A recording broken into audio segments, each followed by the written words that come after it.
This wood back here I'm going to replace. I'm in the process of pulling it out right now, but it's kind of a pain in the ass the way this is designed. So I'm actually waiting on my new Milwaukee hacksaw to get in there. It's actually going to be here in about 16 hours tomorrow. So I'll get that new tool and be able to use that to cut out some screws and replace all that wood and make it significantly stronger. So that's what's going on here. SEMA prep. It's got me like, oh! 2 weeks left. And a shit ton of work. I ain't gonna lie to you.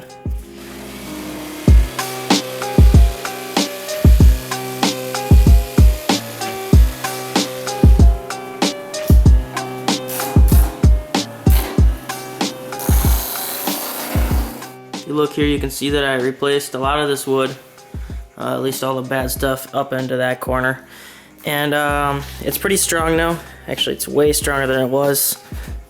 But when I actually hook up the trailer, I lean over the body here, and I don't really want this to ever crack or break. So what I did, just got some pieces of green treat here, and I cut it to make gussets. You can see that this gusset will go up in here, kind of like so. And it'll attach that wood right here, which is all still good and strong, up to this, so that'll give it some vertical support. And then I have these little things here, which I am going to mount right here on this rail. You can see on this side there's the other end of the Velcro, and this will hold the rails more stationary on here in addition to the buttons, so that these rails don't flop up and down as you're going down the road. Cut down movement on that. And there's 3 of those on each side, and then I might end up doing something on the back. I have not decided yet. It kind of depends how it all works with the trailer. And again, this is the vinyl top that we made up at Cambridge Upholstery, and it slides in and out, and it's pretty cool. So that's some of the stuff that I got going on right now. Getting ready for SEMA, and in 2 days from now there's a big Frankensteiner's car show, which is primarily a rat ride car show. It's about 10 minutes from my house, so I'm gonna get ready for that because it's supposed to rain. So yeah, I'm gonna get this roof done and still be able to go.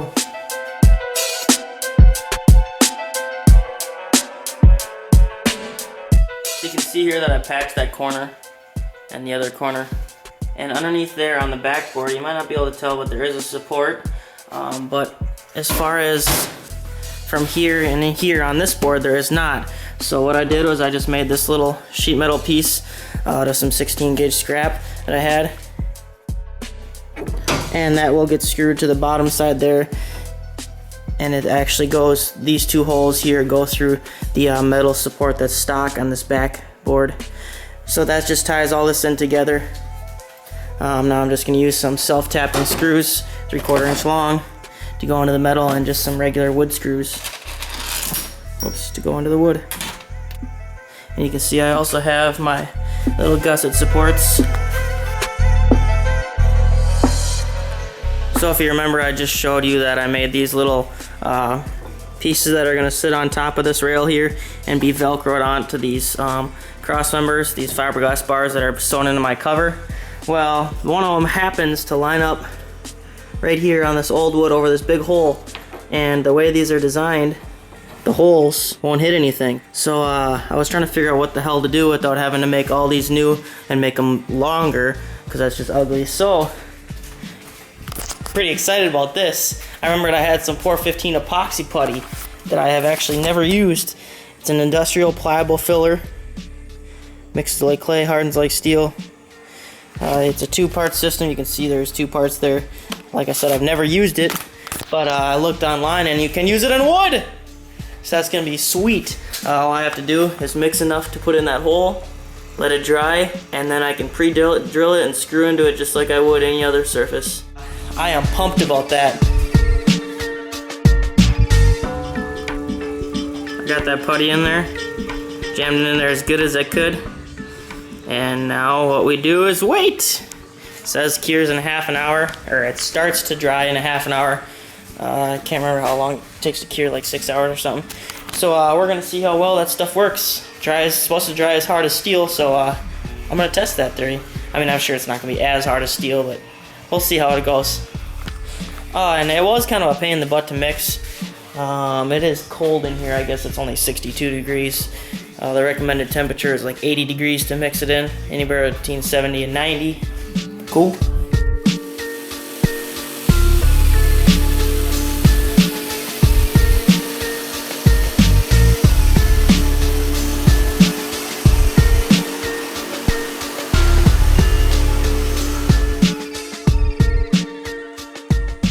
So I haven't been taking as much video as I normally would, but I've been working on some upgrades for Wild-Torquey. You can see here, here's a little door panel I'm working on. It's aluminum. Because I wanted to cover up some of this ugly stuff in here, and it's just a nice finishing touch. You can see over there, it just looks like it's undone. So I'm going to make some of those, and I'm using plywood also. This is 1/4 inch. And right now you can see I'm gluing on a flange right here for the aluminum to sit on. Now I'm using both aluminum and plywood because the way it's all set up, it's hard to fit all plywood in this compartment. And then I'm going to use Velcro to sort of attach it all to each other and do all that. Now you can also see, maybe you can't really see, yeah you can see that plywood there. That's a door panel, or a panel for the sides I'm making for each side there.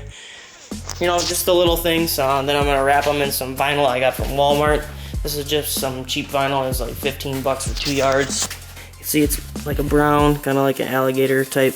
And then right here I actually painted my windows. Now if you remember, I don't know if I showed in the previous episode, but my windows are on sort of like a pull style system, kind of old school. I'll show you how it works. But anyways, I painted the back side of the fabric because when the window is down, you can see the back side of the fabric, and the gray fabric just didn't look good. So I painted that black. Additionally, here are some parts that I'm rusting for the trailer. These are cross members that I made for my race ramps to mount and lock in. And then I'm just using a sprayer with a homemade concoction of vinegar, hydrogen peroxide, salt, and water. And coating it and letting it do its magic. What else do I got here? I remounted that gauge cluster because the JB weld that was holding the gauge cluster on broke for some reason. I got a lot left to do. I got a lot of cleaning to do. You can see that here is the wood that we patched in. And I want to give a shout out to my old man, my dad, for helping me.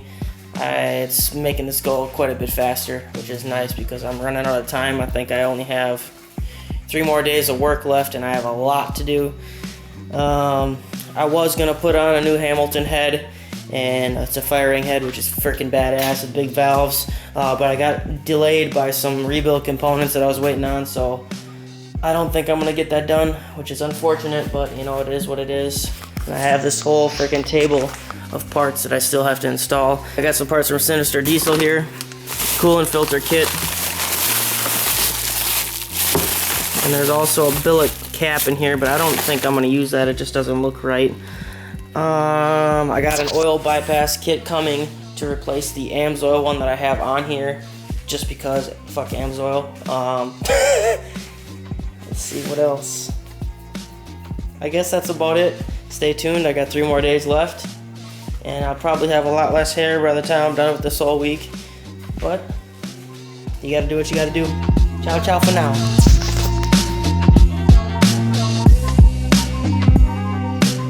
Another problem I've been having with this car is that the power steering system is not quite large enough. So you can see here this is about 1.5 quarts, but it actually gets hot. I put in a B&M trans cooler, but it still gets a little too warm for my liking, so I'm going to add another quart system, or another quart reservoir, so that it adds another quart that'll allow for more fluid, more heat dissipation. And I'm also going to do something similar with this coolant box, which was dedicated as an ice box to run through the intercooler, but I think I'm going to put it all in one system, pressurize this box and put a coolant in there, so it's an extra 3 gallons of coolant in the whole system, and it'll just run through all the time. I think that'll be a little bit more consistent than having a bilge pump inside that box. And then also, when I'm towing on a hot day, she creeps to about 195, 200 degrees. I don't like that, so I'd rather have those 3 gallons of extra coolant, as well as the coolant running through these small radiators in here, just for a little bit of added security when hauling. So that's that. You want to put those all with pop rivets, or you want to use button heads? Either one.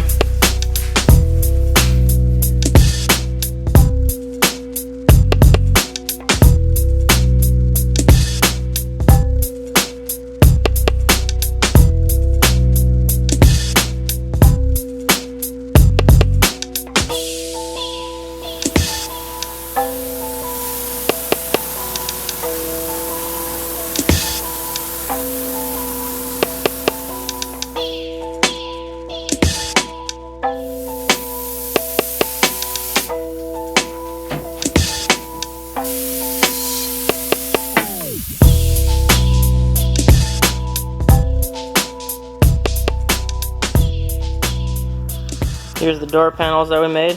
You can see them in there, and you can also see this plexiglass window with this slider, and I painted this side of the fabric here.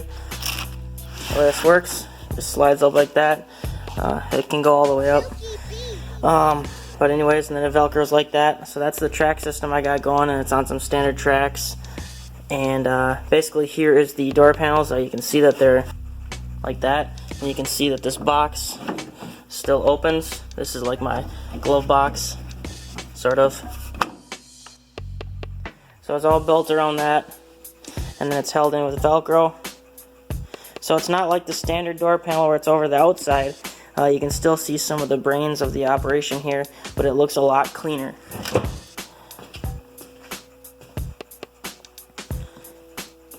The other door panels are in here, and I'll grab a light and show them to you. Got this fancy new Milwaukee light, man, that thing's bright. You can see here is these other door panels, or whatever the hell you want to call them. I'm not really sure what to call them. See, it's over there. It just covers up some of the ugly. It's the little details that count.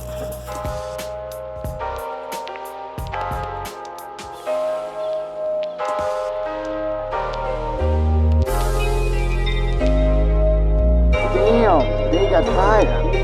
Chuki beat.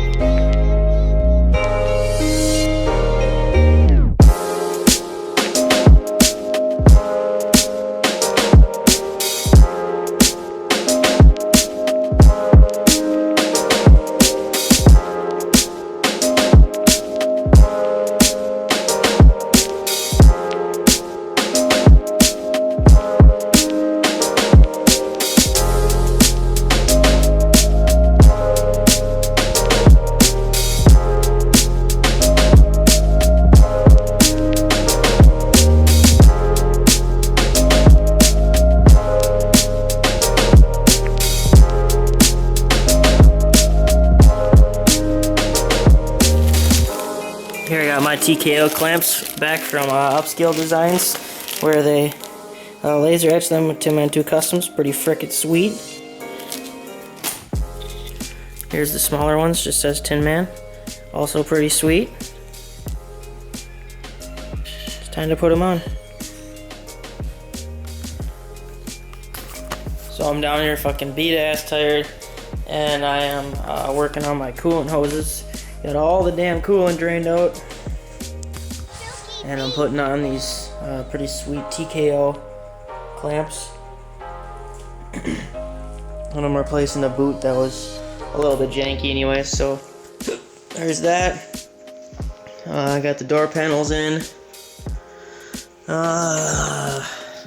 Bunch of little stuff here and there. I got most of my tools packed in these pretty sweet Milwaukee organizers. I really like these things. You can take out the bins completely. You can see there's little organizer bins, and then you close it.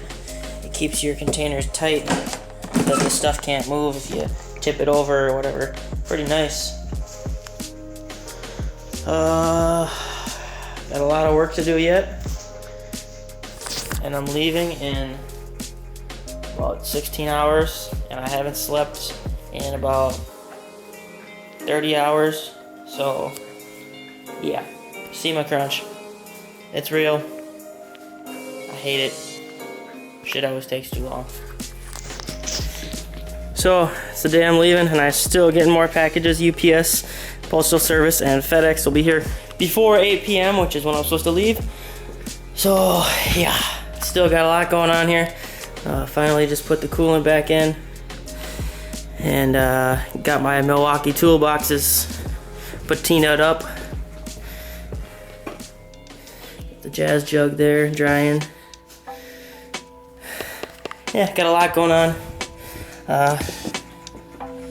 Yeah.